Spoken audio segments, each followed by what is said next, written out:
Mohamed Marouf says Hazard played really well with Belgium during this international break, better than he's played for Real Madrid in a long time. What do you think the problem is? Is it the system? Is it the playing style? Or is it La Liga?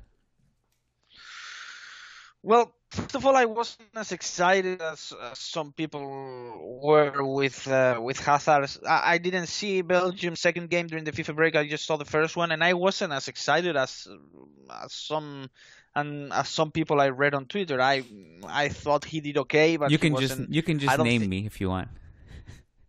I was one of the excited. No, Actually, I no. don't know if excited was the right word. It was just like I liked his performance. It didn't mean that I thought he was going to replicate that, but yeah.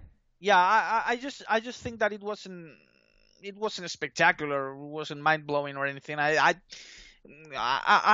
be honest, I've seen a few of those performances from him in Madrid. It's not like to me he's not reached the point where I'm ready to say that he's past all those injuries he had, and he's not afraid of certain movements and certain moves and dribbles and all that, and he's this physically imposing attacking winger or attacker again. I think he's definitely skilled enough to contribute and do some very interesting things on the pitch, but I would still put Vinicius in the starting lineup on Sunday, and I think we have to be very cautious with what we see during FIFA breaks, because we know that obviously Belgium was definitely a better team than was it Slovenia, Kijan? The one where he had that amazing game was Czech Republic. Czech Republic, sorry, yeah. So we know that they're definitely a superior team than Czech Republic, and probably teams international teams aren't as structured defensively as teams in La Liga, just because they don't have as much time to work on their system as regular clubs. So I tend to be very cautious with my takes during the international breaks, just because I know that this is not the proper way to measure if a player is actually ready to take a step forward for the club or not. I have to admit that I didn't watch the Belgium second game, but we'll have to wait and see. I still have Vinicius ahead of Hazard in my depth chart. I still think that Vinicius has earned his minutes ahead of Hazard, although I acknowledge that at some point, if you actually want Hazard to make an impact and contribute, you will definitely have to play in minutes. So yeah, this is a tricky situation for Ancelotti going forward. Okay, so all great points. I agree with you that we shouldn't get too hyped up over this game. The Czech Republic did not defend well in that game either. Here's the way I saw it. I watched that game from start to finish, and Roberto Martinez said after the game that that's the best he's looked since 2019. My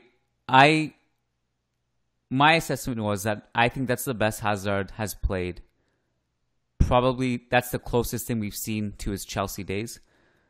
And maybe his best game since, I guess, the PSG game where Meunier tackled him. I think it's probably his best game since that day, because that day was the most excited we had been at Hazard at Real Madrid. Everything was clicking. He was linking with Hazard, or with Benzema and Isco on that side, Marcelo. Everything was clicking nicely, and he looked really good. His body language was good. He looked dominant. He looked comfortable. He looked confident.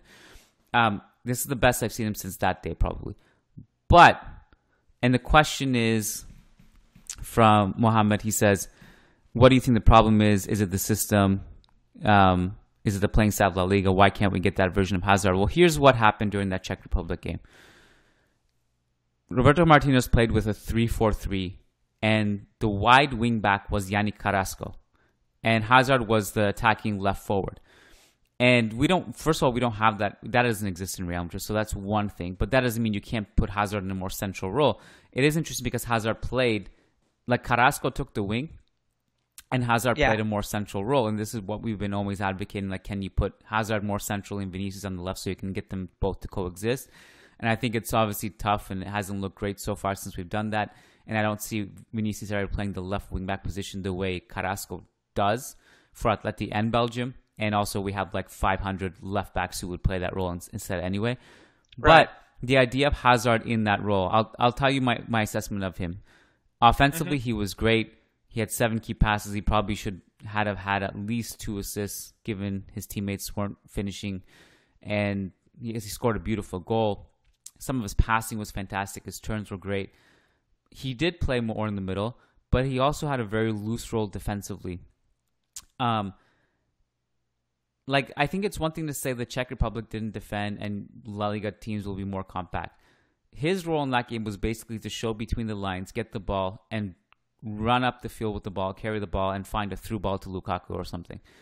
And the way, like, and this is kind of evident when you watch France and Real Madrid, Benzema kind of plays that role already where he's dropping centrally deep, gets the ball in transition, and tries to find the right pass, or the right play.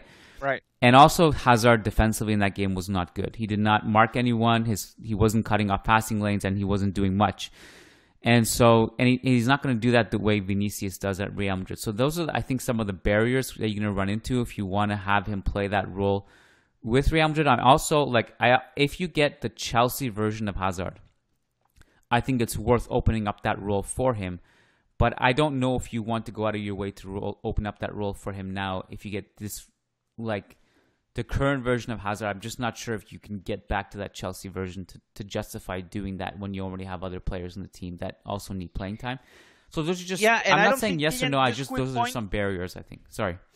Yeah, just quick. No, I was the one interrupting. Just a quick point. I just don't. Again, and this is tied with the previous question. I just don't think Benzema is the proper striker for Hazard to play this role as a number 10 and as a creator, because then you are pretty much wasting Benzema's creative talent as a quote-unquote number 10, and you are pretty much forcing him to play as in a more traditional role as a center striker. And we know that he's not a pure goal scorer, even though he has definitely improved a lot in that aspect over the last few seasons or so. But it's just Hazard would be fine for that kind of role with a player like Lukaku, the one you mentioned in his Belgian game, or a Haaland or something like that. But with Benzema, I just don't think that kind of role for him would work that well in Real Madrid, I don't think. Omar Bari has an interesting question. He says, will Isco be part of Real Madrid legends? Or will he be forgotten through time like so many before him? The same could be asked of Bale, though I already feel he has cemented his place with his big-time performances in the biggest of games. Though with Isco, I guess a way to assess this is, could the story of the Champions League three-peat be told without him? What's your guys' input on this? I don't think. Well, it depends a lot on your consideration of what a legend is. But I don't think Isco will be remembered as a legend. I don't think he will be remembered as a top. I mean, what is a legend? Top 20, top 30? I don't think Isco has done enough during this last decade or so to receive that kind of treatment from the fans, and this comes from quite possibly one of Isco's biggest fans in the media and also in the fandom and in the Real Madrid community. But I have to be very honest and accept the fact that he hasn't been a consistent, undisputed starter for Real Madrid, not even for a single season or a single year. So I think the answer to the question, to Omar's first question, is quite simply a no. The definition of a legend is an ongoing debate. I mean, I think there's different tiers of it. Like, in my opinion, the top 2 players in the club, Ronaldo and Di Stefano, they're a certain tier of legend, yeah. Right? Those are 2. That's one tier. Yeah. And then you have like the 3 to 7, which includes the Puskas, the Gento, Zidane, like those that kind of player. And you're talking about Ramos and Casillas and also, those guys. And then that's another tier. And then you have another tier that extends beyond that. Like, we're talking about Bale and Isco. Like, Bale's a bigger Real Madrid legend than Isco is. Yeah. Yeah. I think Isco's a top 100 player of all time. I don't know if he cracks the top 50. So if you want to for Real Madrid. For Real Madrid, yeah. And so I don't know if you want to. So to me, that classifies him as not a legend, unless your definition of legend really extends to this big bubble. That I don't think. Yeah, we becomes a legend by then. We have to probably put his name against other players and then have a debate on whether Isco's career for Real Madrid has been better than, for example, has he been better than Mitchell? I don't think so. I don't think his legacy is as big as Mitchell. I have another one for you. And okay, is he a bigger legend or a lesser legend, or on the same level as Guti?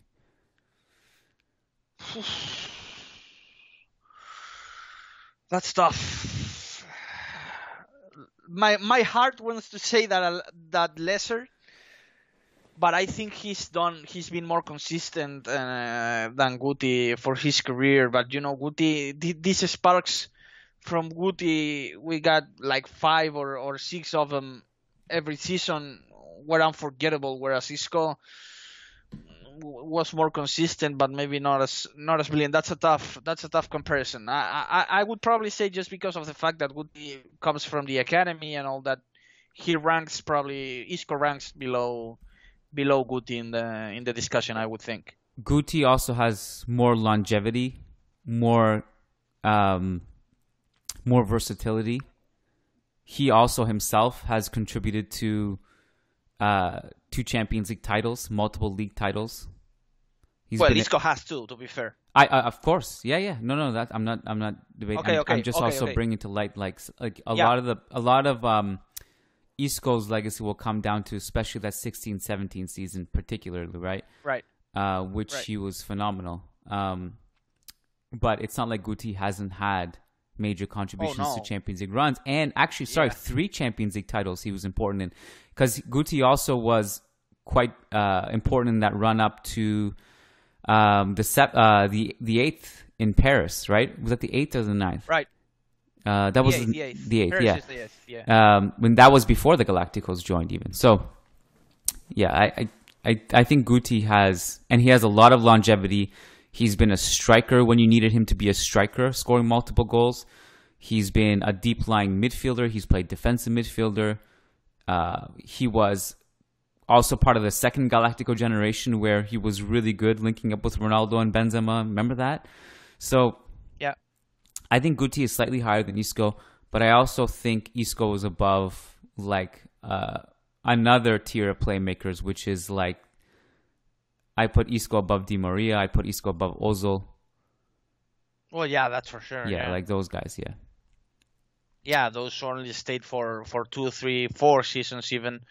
I think Isco has done enough to be ahead of him in the discussion. The Guti comparison was a brilliant one and a tough one. I would put Guti ahead, but very slightly. I think they're close in the table, just because of the fact that if Isco hasn't been a consistent starter, the same and even more so can be said about Guti for sure. I think Isco has played a more relevant role than Guti did for many, many years. I think Guti was more used to the bench role. I think so, Kian. I know that he was important and he played a big role of the bench for many, many, many, many seasons, but Guti was definitely more used to being on the bench than Isco until the last 2 or 3 seasons. I think Isco was more in the discussion of being a regular starter than Guti probably ever was in his career, to be honest. Guti over 15 Real Madrid seasons. I had to pull this out. I didn't know the answer to this, but I had a hunch. Okay.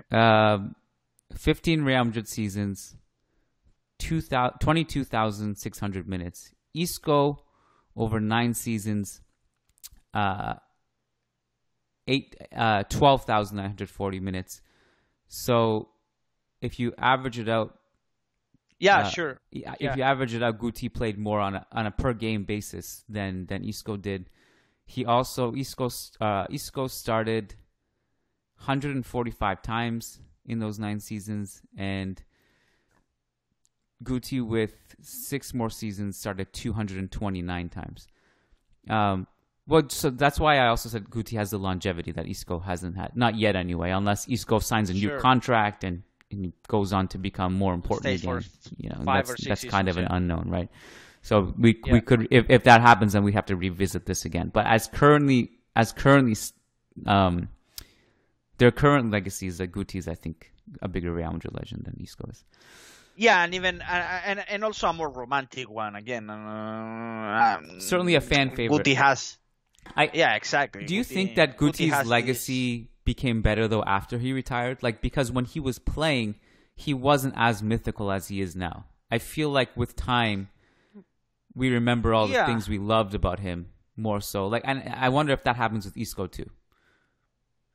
Maybe, but it will be difficult for Isco just because Guti was this quote-unquote genius who was difficult to understand why he didn't show up in every game he played, and just it seemed like he could flip the switch whenever the team needed him and basically play great or deliver these key assists. So Guti is definitely the most romantic choice out of these two, just because of his magic and his ability to deliver. I'm a big fan of Guti's career, and he's definitely one of those players who I think you definitely pay your TV subscription or you turn on and watch the game to see him play whenever he was coming off the bench or whatever. You just knew that the game wasn't over when he was coming off the bench. In the NBA, we call that a league pass guy. The guy, like, no matter what the score is, what the team is, if he's playing, you turn it on. Yeah. All right. For better or worse, mind you. For better or worse. But mostly for the better, I'd say.